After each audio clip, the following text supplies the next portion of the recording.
manifesto ఏ విధంగా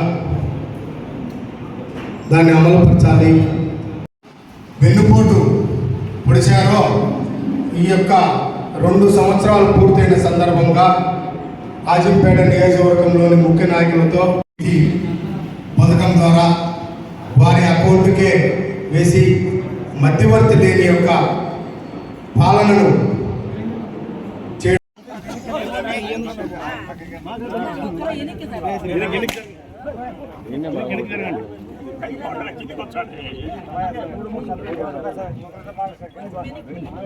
కొంచెం వదలండి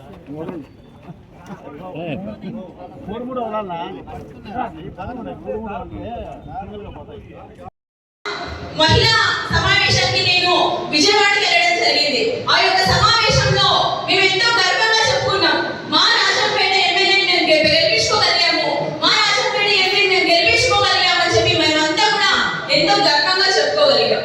నిజంగా ఇప్పుడు మనం ముఖ్యంగా ఆలోచించాల్సింది ఈ మున్సిపల్